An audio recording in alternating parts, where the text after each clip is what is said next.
Okay student, last lecture मैंने आपको बताया, कुछ क्वेश्चंस कराए एंड पावर ऑफ लेंस बताया। अब नेक्स्ट हम कुछ क्वेश्चंस करेंगे। इसमें मैंने आपको क्वेश्चंस होमवर्क के लिए दिए थे, आप चेक कर लीजिए कि आपने ठीक किया है या नहीं।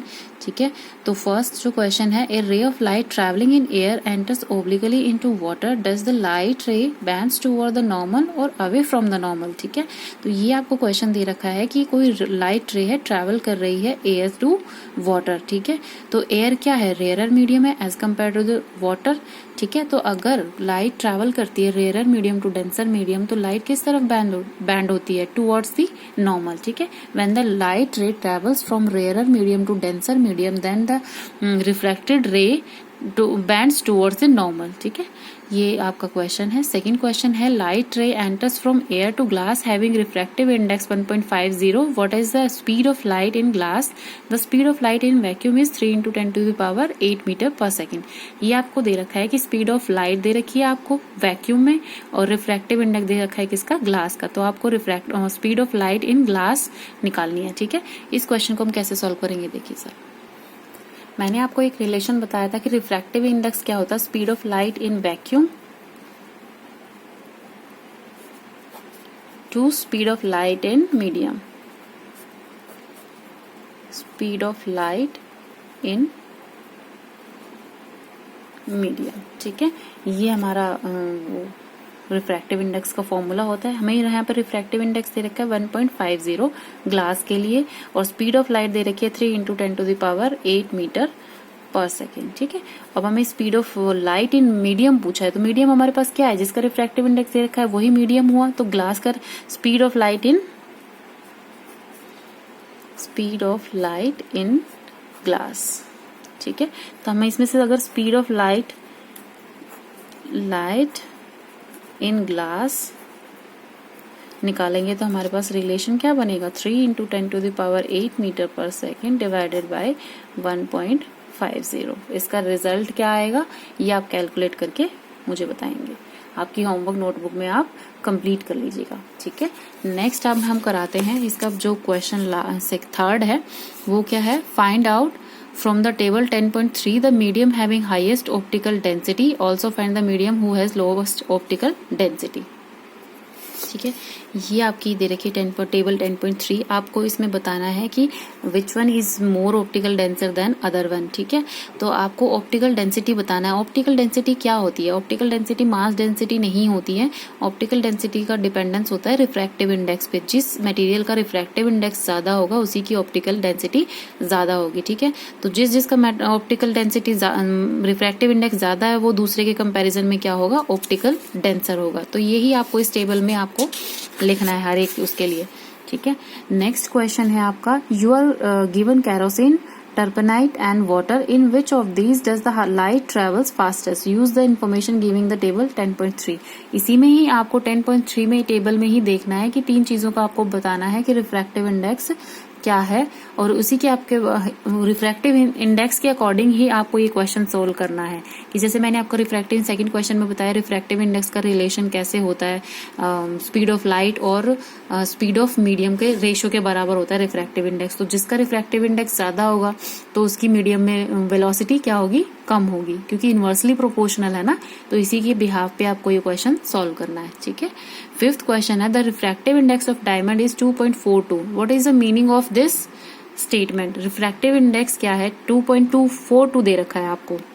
तो इसका मीनिंग क्या हुआ कि रिफ्रैक्टिव इंडेक्स क्या शो करता है, कि ये रेशियो शो करता है speed of light in vacuum divided by speed of light in medium. तो आपको ये दे रखा है कि रिफ्रैक्टिव इंडेक्स 2.42 है। तो जो अगर इसमें से हम स्पीड ऑफ लाइट निकालेंगे इन मीडियम तो वो क्या आएगी, speed of light in vacuum divided by 2.42, जो की वैल्यू आएगी वेलोसिटी की। तो मतलब रिफ्रैक्टिव इंडेक्स अगर इसका ज्यादा है तो इसकी वेलोसिटी इन मीडियम क्या होगी, कम होगी। ठीक है, इस स्टेटमेंट का ये मतलब होता है। नेक्स्ट क्वेश्चन आपकी लिस्ट है, लास्ट आपके चैप्टर के एंड में क्वेश्चन दिए हुए, define one dioptre of power of lens. ये हम आपको आज के लेक्चर में बता चुकी हूँ कि पावर ऑफ लेंस का वन डायोप्टर की डेफिनेशन क्या होती है। लास्ट सेकंड क्वेश्चन है, convex lens forms a real and inverted image of a needle eight a distance of 50 centimeter from it, where is a needle placed in front of the convex lens if the image is equal to the size of the object. Also find the power of lens.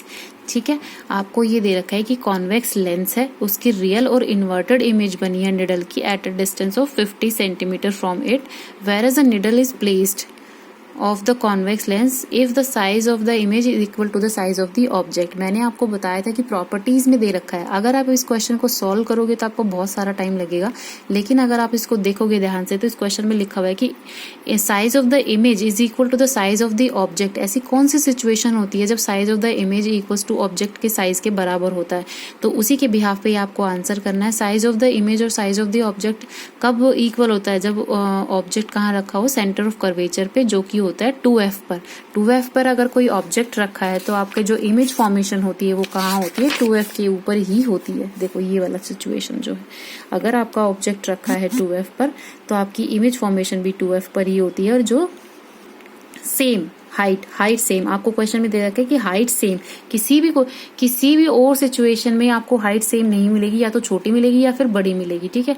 लेकिन सिर्फ यही एक case होता है जिसमें object की size image के size के इक्वल होता है। तो ये आपको क्वेश्चन में हिंट दिया हुआ है कि ऑब्जेक्ट का साइज इमेज के साइज के इक्वल है, तो जो ऑब्जेक्ट डिस्टेंस है वो ऑब्वियसली किसके, इमेज डिस्टेंस के इक्वल होगा। 2f पे बना हुआ है तो 2f पे ही बनेगी इमेज। तो आपको जो ऑब्जेक्ट डिस्टेंस दे रखी है 50 सेंटीमीटर, तो मतलब रियल इमेज की डिस्टेंस दे रखी है आपको 50 सेंटीमीटर, तो आपका ऑब्जेक्ट भी कहाँ रखा होगा, 50 सेंटीमीटर पे ही रखा होगा in front of the lens, ठीक है। Also find the power of the lens. अगर पावर निकालनी है हमने, पावर का फॉर्मूला क्या होता है, 1/f, ठीक है।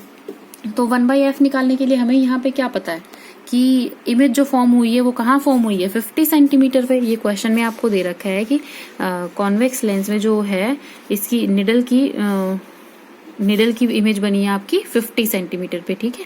तो ये वाली सिचुएशन किसकी है कि हमारी 2f पर बनी हुई होती है, मतलब 2f पर हमारी इमेज बनी हुई है, जो कि हमारा कितनी सेंटीमीटर पर है, 50 सेंटीमीटर। तो f की वैल्यू हमारे पास कितनी आएगी, 25 सेंटीमीटर। 2f की वैल्यू 50 है तो f की वैल्यू कितनी आएगी, 25, 50/2, ठीक है। तो इसकी हमारे पास फोकल लेंथ क्या आ गई हमारे पास, 25 सेंटीमीटर। अब हमें पावर निकालनी है, पावर का फॉर्मूला हमारे पास होता ही है 1/25। अब इसको निकाल लो, ठीक है। ये हो गई हमारी इसकी पावर, ठीक है। ये पावर ऑफ द लेंस आ गया हमारे पास। अब इसमें ये और डिपेंड करेगा कि ये कॉन्वेक्स लेंस दे रखा है तो इसकी फोकल लेंथ क्या होगी, और कॉन्वेक्स लेंस की हमें बताया कि हमेशा फोकल लेंथ पॉजिटिव होती है, तो हमने कॉन्वेक्स लेंस की फोकल लेंथ क्या ली है, पॉजिटिव। तो पावर भी हमारी क्या आएगी, पॉजिटिव आएगी, ठीक है।